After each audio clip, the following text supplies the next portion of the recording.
Bonjour, je m'appelle Jeanne Bélanger et aujourd'hui, je vais vous parler des problèmes contextualisés de taulier. Donc, dans le fond, ça, c'est dans votre cours de calcul différentiel. Il y a 5 étapes primordiales pour résoudre un problème de taulier. Donc, dans le fond, la première, c'est faire une première lecture et nommer les différentes variables en jeu. Donc, dans le fond, souvent, vos professeurs iront même jusqu'à dire que faire plus qu'une lecture du problème, c'est toujours gagnant. Donc, faites attention de bien lire et bien identifier toutes les variables. Vous pouvez les écrire dans le côté de votre feuille avec tout X, qu'est-ce que ça vaut, Y, qu'est-ce que ça vaut. Bien important de mettre entre parenthèses les unités auxquelles sont reliées toutes vos différentes variables. Deuxième, écrire les informations connues et déterminer le taux cherché. Donc, toutes les informations qu'on a, on les met. On peut le faire souvent sous forme d'un schéma, toutes remettre les informations ensemble et aussi déterminer le taux cherché. Donc, dans le fond, qu'est-ce qu'on cherche? Puis si on a un taux qu'on connaît, on peut l'écrire aussi, ça va être bien important. À la troisième étape, c'est de trouver une équation liant les variables en jeu. Donc, dans le fond, je vais vous montrer quelques exemples par la suite de la vidéo pour voir comment on peut lier toutes nos variables. C'est bien important d'avoir toutes les variables qu'on veut lier. Donc, dans le fond, ça représente le taux cherché, puis certaines variables qu'on a aussi, mais rien mettre de trop superflu, sinon ça va être très difficile à dériver. Ensuite, quatrième étape, dériver implicitement l'équation par rapport au temps. Donc ça, dans le fond, ça va être comme ça pour tous vos problèmes. Et la cinquième étape, isoler le taux de variation cherché et l'évaluer à la valeur demandée. Donc, je vais vous montrer quelques exemples par la suite pour vraiment comment utiliser comme il faut ces 5 étapes-là. Les pages importantes dans votre aide-mémoire sont la page 21 et la page 22. Allez vraiment y jeter un coup d'œil parce que vous avez le droit de cet aide-mémoire-là à l'examen de fin de session. Donc, souvent, c'est très pratique pour tous vos examens. Puis, aussi, en même temps de faire vos exercices, de commencer à vous familiariser avec ces différentes notions-là. Et les 5 étapes y sont indiquées. Voici un peu les formules liant, certains exemples. Donc, dans le fond, j'ai commencé un petit peu avec les formules de volume. Donc, si on veut un lien entre un volume quelconque et soit son rayon, sa hauteur, la mesure d'un côté, donc ça peut être très, très utile. Donc, dans ce cas-là, moi, j'ai pris l'exemple d'un cylindre où est-ce qu'on connaissait la valeur de la hauteur, mais pas celle du rayon. Donc, on cherchait dans le fond à dériver pour le rayon. Donc, on peut vraiment mettre nos équations. Quand on a des valeurs qu'on connaît comme le 5, on peut déjà le remplacer dans l'équation parce que si on garde le H, ça devient bien compliqué à dériver pour rien. Donc, ensuite, on peut avoir les formules d'air. Tout ce qui est formule d'air, les cercles, les carrés, les rectangles, tout. Donc, dans le fond, là, j'ai pris l'exemple encore de l'air avec le rayon. Ensuite, il y a le théorème de Pythagore que vous avez sûrement beaucoup utilisé au secondaire. Et celui-là, pour vrai, on s'en sert vraiment souvent dans les problèmes contextualisés de taulier parce que souvent, on va avoir des triangles, des situations sur l'axe cartésien, donc ça se fait très bien avec des lignes droites. Donc, triangle, ça peut servir. Théorème de Pythagore, je vous donne un petit rappel, c'est quand on dit que l'hypoténuse au carré est égale aux deux côtés, donc dans le fond, additionnés au carré chacun. Donc, comme dans cet exemple-là, si on connaît déjà la valeur d'un côté, c'est important de la remettre directement en chiffres dans l'équation. Ensuite, il y a les fonctions trigonométriques, donc les relations entre les différents côtés. Donc, dans le fond, si on fait sin de θ, c'est égal au côté opposé sur l'hypoténuse.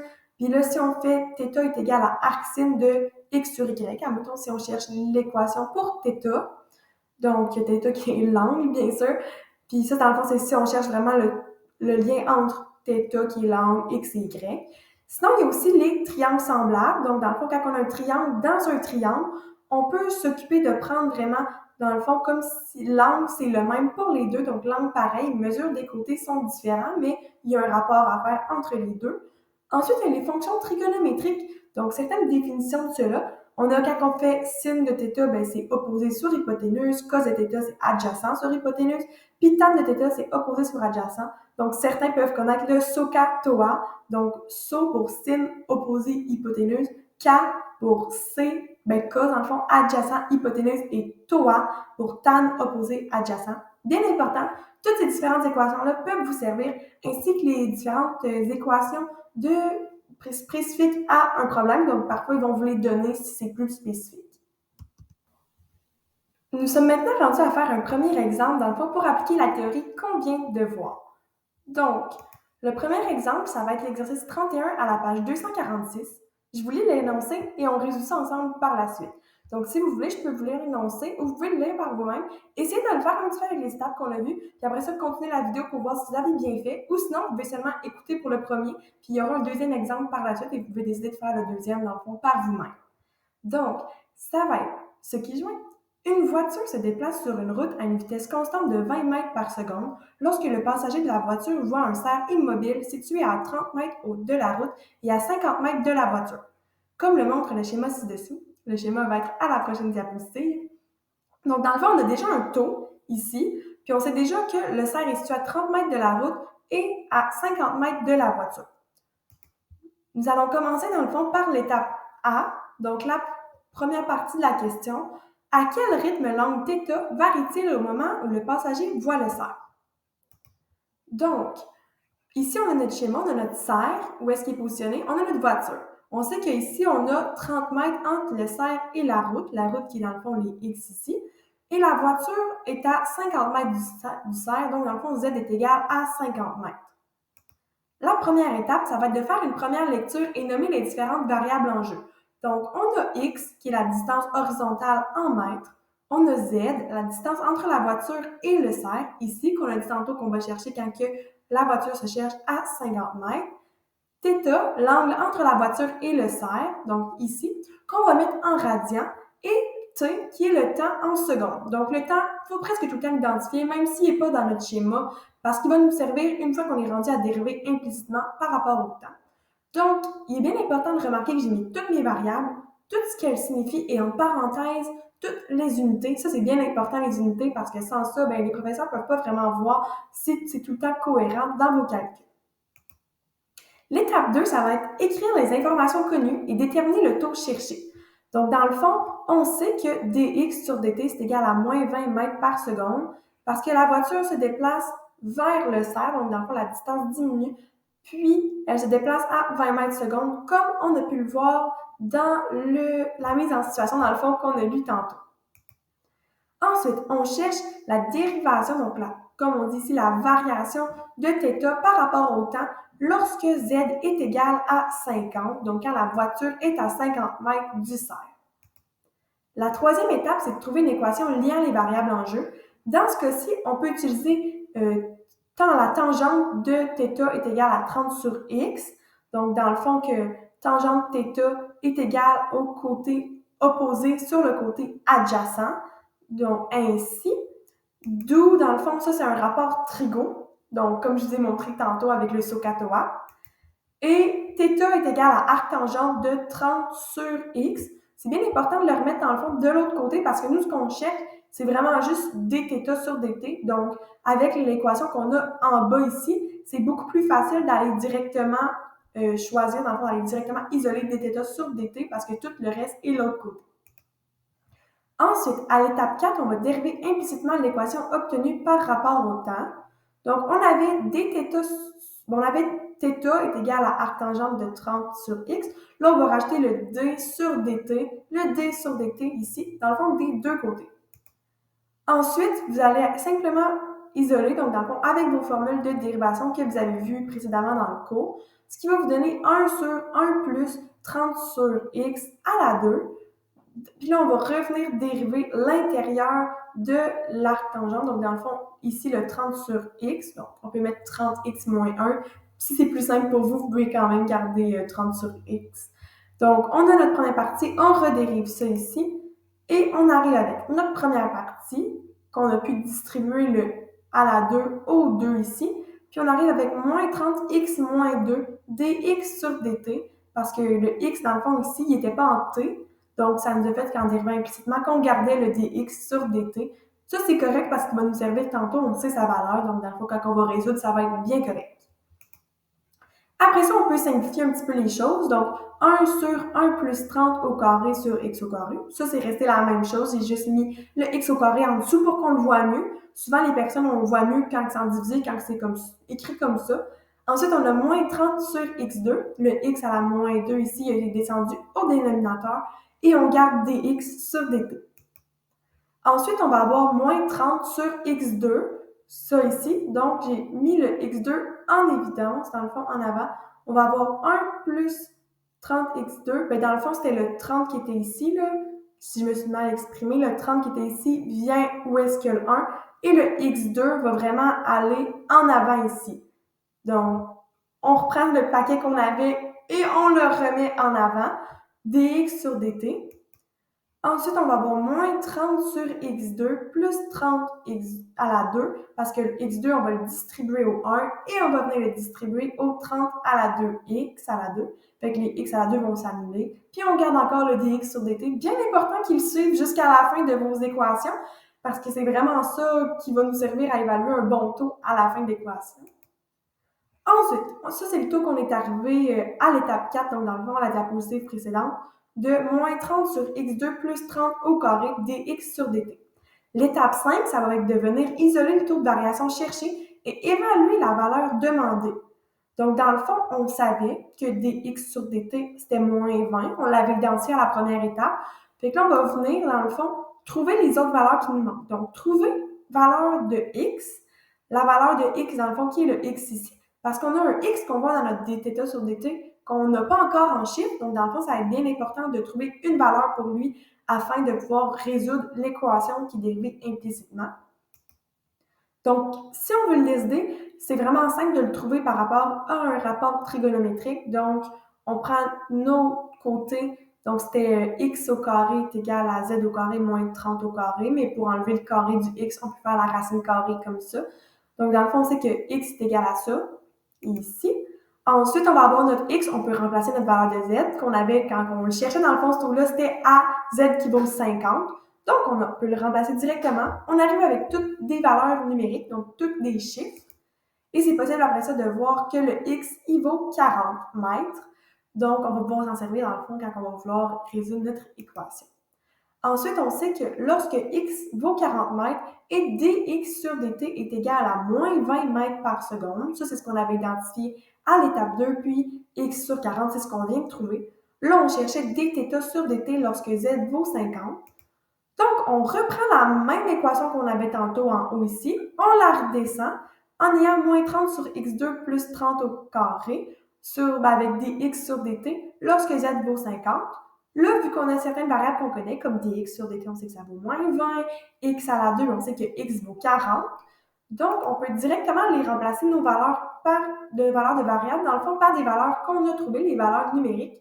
Donc, le moins 30 reste le même. Dx, ça devient moins 20. Ensuite, on a 40 au carré parce qu'on a trouvé que x valait 40. Et ensuite, on va avoir plus 30 au carré. Donc ça, c'est seulement de reprendre les chiffres, les remettre dans l'équation. Une fois que ça c'est fait, ben c'est toutes des valeurs numériques. Donc, vous pouvez soit le pitonner tout comme d'un coup sur votre calculatrice. Ça va vous donner un chiffre à virgule et c'est bien correct. Souvent, les profs vont juste vous demander d'être assez précis. Donc, garder plusieurs décimales après la virgule. Souvent, quand vous en gardez 4, c'est suffisant. Puis, sinon, vous pouvez décider de le garder en nombre entier, donc 6 sur 25, ou vraiment venir l'évaluer comme ça, 0,24 rad par seconde. Si vous décidez de laisser 6 sur 25, c'est bien important de mettre rad par seconde, donc l'unité qu'on a trouvée. Puis sinon, c'est pas plus grave que ça si vous voulez le mettre à 0,24. Là, j'ai gardé juste 2 chiffres après la virgule, là, mais vous d'habitude, vous pouvez en garder 3 ou 4 facilement. Là. Essayez d'être le plus précis possible. Nous allons maintenant faire le deuxième exercice. Donc, dans le fond, l'exercice numéro 27 de la page 245 de votre manuel d'exercice. Donc, je vous lis le problème. Si vous voulez, vous pouvez faire pause une fois que le problème puis la première problématique est mise. Si vous voulez le résoudre par vous-même et venir vous vérifier à la suite. Ou sinon, si vous voulez faire juste, dans le fond, regarder à titre formatif, c'est correct aussi. Donc, je vous lis ça puis on commence. Un homme arrime un bateau à un quai en tirant sur une corde qui glisse sur une poulie située 1,5 m au-dessus de la proue du bateau, comme cela est indiqué dans le schéma. Donc, dans le fond, la première problématique, ça va être A. Si l'homme tire sur la corde à raison de 0,5 m par seconde, à quel rythme le bateau s'approche-t-il du quai lorsqu'il a une distance de 5 mètres de celui-ci? Donc, on a notre schéma dans le coin et ensuite, dans le fond, on va faire la première étape qui est faire une première lecture, ce qu'on vient de faire, et nommer les différentes variables en jeu. Donc, X, ça va être la distance entre le quai et le bateau, donc dans le fond qu'on voit ici, et Y, ça va être l'hypoténuse, donc la longueur de la corde en mètres, et T, le temps en secondes. Ensuite, l'étape 2, écrire les informations connues et déterminer le taux cherché. Donc, dy sur dt est égal à moins 0,5 m par seconde. On le sait à cause qui est écrit dans le problème.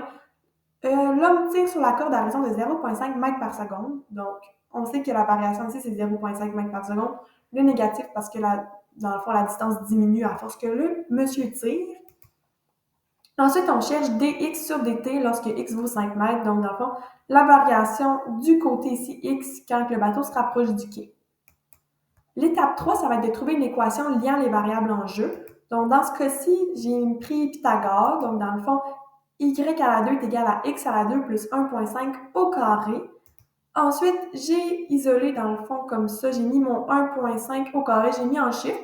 Pour moi, c'est plus facile, je trouve, quand on travaille tout en chiffres. Si vous voulez garder 1,5 au carré, c'est comme vous voulez.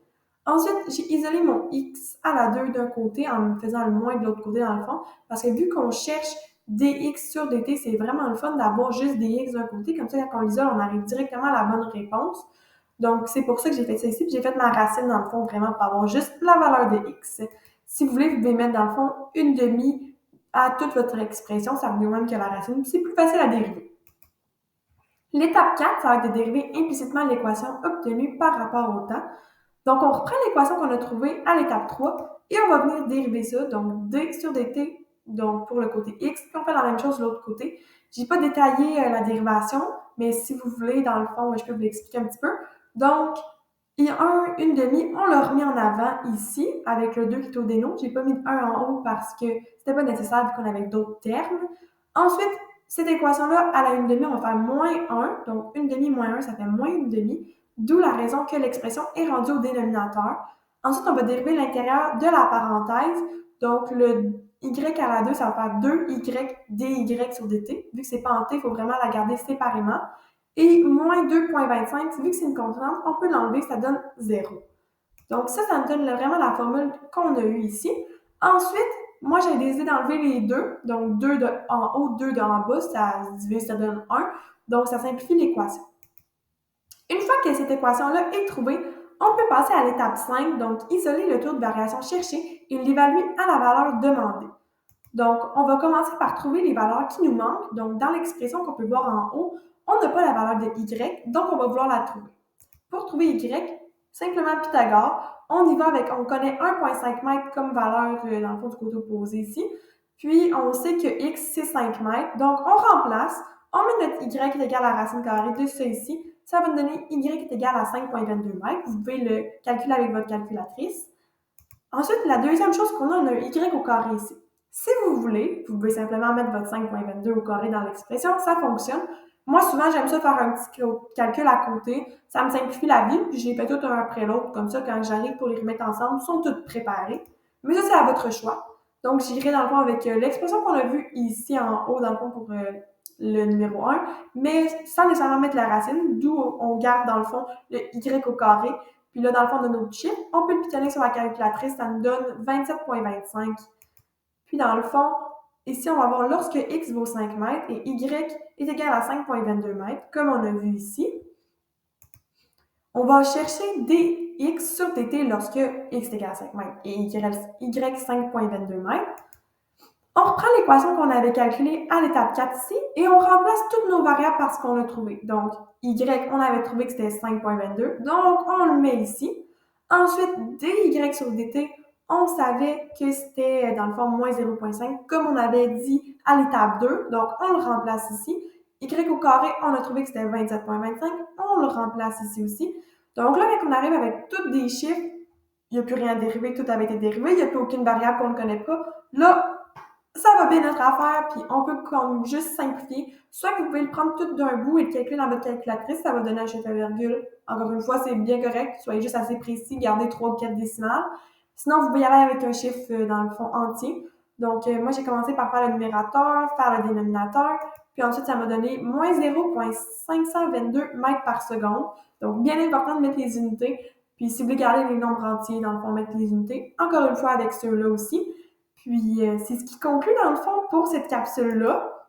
Si vous voulez, vous pouvez retourner voir les parties les plus importantes, dans le fond, pour des valeurs plus générales, comme les équations liant. Si vous voulez, vous prendre ça en outre à quelque part, ou sinon, juste regarder, dans le fond, vous remettre dans le beat pour faire vos exercices. Puis, n'oubliez pas de faire le plus d'exercices possible, c'est ça qui va vous aider le plus à réussir. Donc, bonne chance!